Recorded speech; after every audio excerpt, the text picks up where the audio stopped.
Good afternoon and welcome to another Southside Maverick Coaches Show. We're here with head coach Jeff Williams. Coach, good to see you. Well, it's great to be here. Obviously coming off of a win against Heritage last Friday night. Exciting for our kids getting their first win on the road, but it was entertaining at times, dealing with all the weather situation. Didn't know if we were going to get delayed or we were going to start on time and that part, but our kids did a fantastic job. Ended up the weather getting out there and we got to play a football game.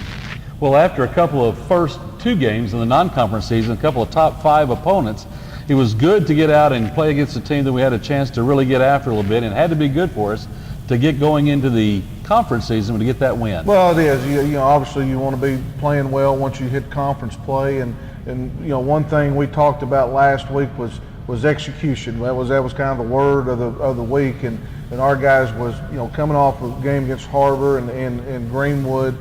Times we've played really well, and times we haven't, and a lot of it just gets down to it was more us than anything else as far as execution. That's talked about not getting penalties on offense, starting drives off, defensively communicating, make sure we're in the right checks, and those things got us trouble week 1 and 2, and so we went into it as coaches, looked at everything as us or them, and it was more of us and things that we got to get corrected. If you jump off sides in practice, more than likely you're going to do it on Friday night during the game, and so those things we really harped on going into it, and fortunately we went out of the game with just one offensive penalty, one motion penalty, which was in the third quarter. Only had one penalty offense. We had a couple also jumped off sides in some situations defensively, which you don't mind a lot of times just because you want them playing fast and getting off the ball, but really played a lot cleaner game. That's what we wanted to do coming into the game against Heritage, and I thought we did that. Thought we threw and caught pretty well, ran the ball, established that well. Defensively, didn't really give up hardly any big plays at all, and we got a turnover. So really coming out of it, and came out at injury-free. We had some guys that did not play last week, and right tackle Jordan Dawson, he should be back, and D.D. Smith are starting corner. It was a great opportunity for some other guys to get in there, get some work. Mason Gregory, Jalen Coleman, 2 other sophomore corners, and they've got to get in and get some work. That only helps your football team. Well, we get up there, it's a wild night in the area when the weather, and I know it was howling early for you guys and then got quiet, here at Northside in Fort Smith. They canceled that game, but once you guys started, looks like Heritage won the toss, decided they were going to take the ball, and we kick off to those guys. They get a couple of first downs. Defense stiffens up. They turn the ball back over to us, and then they kick it back to us. Yeah, they kick it right back to us, and it was kind of played into our hands. We wanted to defer, so it kind of worked out. Wanted to get on the field, got to try to get a short field. Won the ball coming out in the second half, and first drive I thought was real critical, and we executed really well. Ran, mixed the run and pass together, and our guys, I thought our offensive line really established themselves. Missed some cuts with our running backs, but other than that, and had a big pass to Dylan White, kind of set up the first score. But really, really kind of played the first. So it was on our openers. We scripted probably the first 15 plays of the game, and so stayed on those most of the way until we got in the red zone and goal line situation. But thought our kids executed really well. We had a body on a body most of the night, didn't give up hardly any sacks, and we threw and caught the ball a lot better. Well, good. So then we go down and score, kick back off to the War Eagles. Defense stiffens once again. They go go out quickly, and then they kick the ball back to us. And then we go 60 yards on that next possession for another score and a 2-point conversion. Yeah, we went out and kicked it in the end zone. Derek did a good job. I think he only didn't kick one in the end zone all night long, and that's such a weapon as far as field position, starting things out. And we go out and stop them. We get a short field, mix it up, run and pass. Kobe had some good runs. Tay Gatewood had some good runs. Hawkins Smith had some great catches. And Dylan White, and did some RPO stuff, run pass option things, and kind of dinked and dunked and had the running game going, go down and score. We call our money team, ran our swinging gate stuff, and got the look. They really hadn't seen it much on film, and so we've been practicing all summer, get a look we wanted, and it worked out for us. All right, so now, Coach, we're 16-0. We kick off again to Heritage. They take the ball down the field here on this series, don't they? They do. They get the ball, take it down the field, and score. And we helped them with a couple of penalties, and then obviously helped them out. Just communication part, missed a few tackles. That's one thing this football team's got to do a better job is finishing the game, which we'll talk about in the second part of the show. But when we get up, that's when you got to really get the momentum, get into play, and we've consistently been doing this. The other team scores, it seems like we get a 3 and out when we got to have it, and that part of it. So we got to do a better job offensively and defensively with that. But they go down to score, make it 16-8. It's right before half. They kick off to us. We get a pretty good return, and we take it down, kind of get a 2-minute hurry-up situation. Worked out really well. We threw and caught the ball well. Dylan White had some good catches. Hawkins Smith, we mixed in the run, the pass. And then right before half, we got it inside about the 5-yard line, had a 3rd down with about 16 seconds to go. Run pass option, go out and find Dylan Smith, who's really our 3rd option in that situation. Great job of Grady Smedley, and tosses it in and scores right before half, which I thought was big because you going in 2 scores. They've struggled pretty much all night. You don't want to go in where they can say, hey, we're 1 score down, and plus we're getting the ball back in the second half. So felt like going into halftime right there, we got the extra point block. It's about the only mistake Derek made all night. It was not a great kick, but got the extra point block. But going in halftime felt pretty good. Up 2 scores, going to get the ball back. We need to go down, score, and end the game. So we're up 22-8 at the end of the halftime. We'll be back in just a few moments to talk about the second half.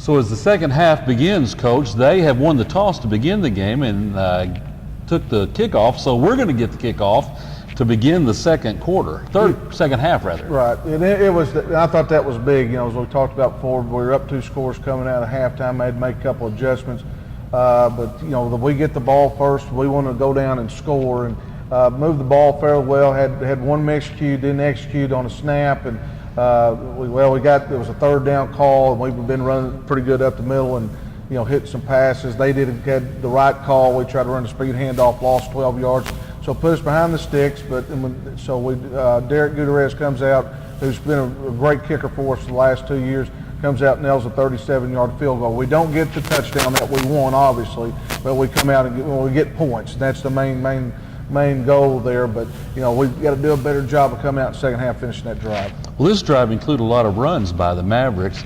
I know that Kobe Rogers is a big part of that, and we got this sophomore, Tay Gatewood, who's really coming on lately. Kind of reminds me of some guys we've had in the past, kind of a thunder and lightning thing, because certainly Kobe's a guy that'll run over you, and Tay's the kind of kid that can run away from you. Yeah, Tay's been a pleasure surprise. He's knew he was going to be a good player. Coming up this year as a 10th grader, he's physically ready to do it, and he's our backup quarterback. He's going to have a great future being a quarterback here. Filled in a role at running back for us with Parker being hurt and some young guys trying to get them developed. But he also plays safety. He has ran a 100-yard touchdown back against Greenwood. So he's the guy. We need to fix this. We'll get Tay to do it, and he does all our 2-point conversion stuff. Very smart young man, and is going to have an outstanding career here. Well, we're 25-8 right now. We kick back off to Heritage. They get a couple of 1st downs, and then the defense once again tightens up, and they're punting back to us. Now we run about a 65-yard drive, lots of running again, and Kobe takes it in from the 1-yard line. Yeah, he did. And Kobe played really physical Friday night. I mean, he ran over some guys and ran the ball physically, ran it with a purpose, and we mixed and matched it. Hawkins caught some balls. Dylan White, Dave Matthews on that drive had a big catch, but it seemed like consistent thing was Kobe and Tay, and Ricardo Savoy also got in and got some runs, and he takes it in. We get on a 1-yard line, goal line situation, and really Kobe didn't hit the hole where it was supposed to be, but he ran into a couple people, kept his legs driving, and fell on a guy and one down and got in the end zone and found a way to get in the end zone. And we've really got control of this football game. Well, we score that touchdown and we go for a 2-point conversion. That's our 3rd 2-point conversion of the night, and all of a sudden we're up 33-8 late in the 3rd quarter. So then we go back and kick off once again to Heritage. They get a 1st down or 2, and all of a sudden a little pressure from Davion Johnson, and The guy throws the ball, and our guy, Garrett Gordon, picks one off and takes it 76 yards for the Maverick touchdown. Which was big. They start driving the football. That's a part of sometimes being young and not understand things is, that's when you got to step it up and play. And our guys, I think, relaxed a little bit, lost focus, so they, started driving it pretty good. And they were getting the ball out pretty quick for our defensive line. They didn't want to hold the ball very long, and got some pressure on him, threw it up, and Garrett comes in, makes a great interception. And the last 2 weeks, our defense, and we coach this, Coach Tessinger and our defense staff, is who to pick up when after it's intercepted. And we're turning points. We'll take a free touchdown anytime we can on defense. And we've done that the last 2 weeks, which is a really positive thing, and creating turnovers. And Garrett was really good for him. It's making his third start. Guy works really hard, really focused, watches a lot of film, football guy, and interception, runs it back for a touchdown, really lifted our defense. But the bad thing about that you got to kick it off and they got to go back out there and play again. There's no rest for the weary, and so but it was big for Garrett. Well, we missed the extra point conversion. Now we've gone for 2-3 times this week, or this game rather, and now we're kicking. Why was the difference between 2-point conversions and extra point attempts? Well, we just felt like we're going to line up if they give us the look that we want to get, and we feel like we get the matchup. It really puts pressure on you, to me as a head coach, but a lot of times because it's not your conventional 21-20. You got puts pressure on them. They've got to make 2-point conversions, and it's an executed play. You got 4 or 5 options. We put something new in. Every week as far as the way we think that it's going to go, but we don't like the look. We're going to kick the ball, but we like the look. We execute it well. We've been practicing it all summer, but it puts a lot of pressure on the other team. Usually in a ball game you're going to carry in maybe 2-point plays, and then if you use them during the year, you got to find others, and so it puts a lot of pressure on the other team as far as they got to go for 2, they got to show their 2-point hand, and things like that. So, that's kind of the thought process on it. Did a lot of studying on it. Coach West did this past off season. What's the advantages of going for 2 and for 1 and things like that. And really the data comes back, or a lot of times you're better off going to 2. And it depends on the flow of the game too. It's easier to do it when you're scoring 39 points a game or whatever. It's easier to do that if you're moving the ball freely. Obviously, if it's a tight defensive struggle, you might not do it, but it's just executing like any other play. You get the look that you want, that's where you want to do. You get the matchups that you want, and that's what you try to do. So the Mavericks come out, put up 17 points in the third quarter. At the end of the third quarter, we are 39-8. Coach, when the fourth quarter begins, we've got that commanding lead. Now it's time to get some of those sophomores and underclassmen a chance to play. Well, we did, especially on the defense side of the ball. They got in, and they got to do a better job when they get into the game as far as we gave up one long run and things like that. They did a pretty good job of sustaining them and getting off the field a couple of times. But it's good for those young guys. Obviously, a lot of them play on Monday night and get a full game. But Friday night experience is nothing like it, and so that helps us with depth-wise down the road and additions to that part. But we expect them when they go in to execute. I mean, they get coached just like everybody else, and expect them to go in and execute, and they got to do a little bit better job in those situations. So once we get the young kids in there, they play hard, give up a couple of touchdowns to the starters of Heritage. So we end up that ball game at 39-22.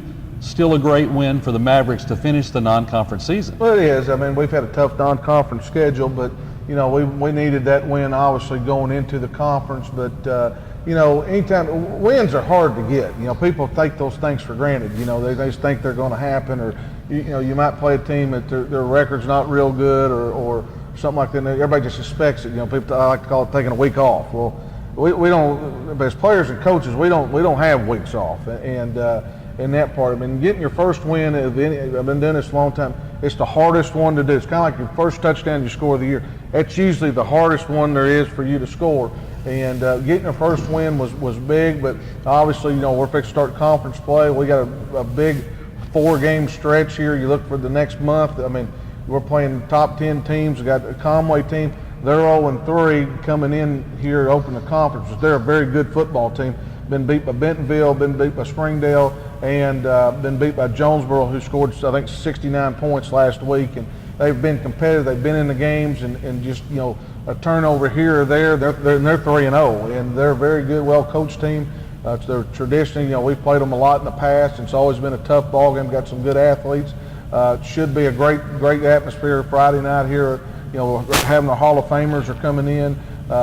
Kevin, a guy on our staff, Kevin Tiffy's going in the Southside Hall of Fame. Joe Bob Wise and some other guys, and so it should be an exciting time for those Hall of Fame guys. And we usually normally play pretty good on that game. Our kids understand the tradition that Southside's had, and they want to carry that tradition on. But should be a tough ball game. We got to get a good plan and have a great week of preparation and get ready to go and try to get out of the chute fast in conference play. Well, you got to think that Conway is going to be tough. That is historically not a team that would start out 0-3, so they're going to come in here hungry. Yeah. And you know that he's got athletes and they're well coached and things like that. This is a game that we need to make sure that we're focused on, because they're going to be wanting to get that first win. Well, they will, and everybody, you look at it, what you've done the last 3 weeks doesn't mean anything. I mean, it's about getting yourself better each practice and execution and going through a process of what we're trying to build and what we're trying to get.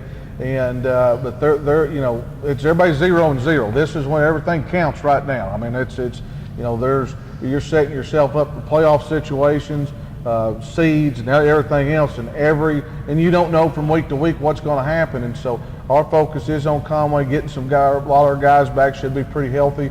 That's a positive going into this game. But Conway, like I said, traditionally is a very tough team, and what I've seen on film, they are very good.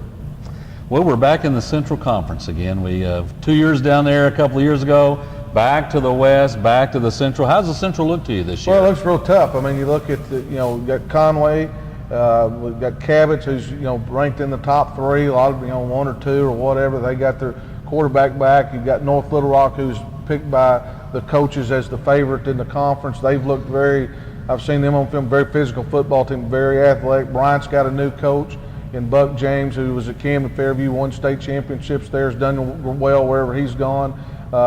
They won this past, I believe they're 2-1. You got Little Rock Central, who's 3-0, just went to West Memphis and beat a very good West Memphis team. Little Rock Catholic, I think they're 1-2 right now. John Fogelman, well, that's always been a traditionally tough game for us. And then you look at Northside, and that game right there, you just throw it up in the air in all records, because you don't know how it's ever going to play out. So, week in, week out, I think it's as tough a conference that we've been in a long time, from top to bottom. Just they're all one-school towns. They're all in the top 10 enrollment in the state, and they're very well coached, and all the programs are very good there. And so it'll be a battle. Who can stay healthy? Who's going to play every week? Who's going to mess it up? Who's going to turn it over? Who's not going to execute? And you can get beat. In this league we're going into, the team that finishes first can get beat by the team that finishes last. That's how balanced it is. Start out a little slow this year. Graves came in. It's his first start as a senior this year. You got to be real pleased with the progress we've made in the last 2 weeks offensively. Well, I thought so. Really, we got a veteran offensive line. Didn't feel like week 1 they played up to their ability. They kind of got away from us early with turnovers, and Graves probably played his best game Friday night, and he's seen 2 pretty good defenses, and that's just going to help us down the road. And he's throwing the ball, and breaking in a lot of new receivers, and they're getting more consistent. The running game's getting more consistent. Defensively, defensive line wise, we feel like we're pretty good. And linebackers, people like Tim Hodge, who hadn't played, Darren Davenport, guys like that hadn't played, are really stepping up and playing. D.D. Smith, and so those guys got to continue to get better, and we got to win the kicking game each week. Well, Coach, as you said, we have Hall of Fame night. We have 4 new inductees, and as you said, including Kevin Tiffy on our coaching staff. Really excited about that. Going to be a big night Friday night. Looking forward to another big Maver win. See you then.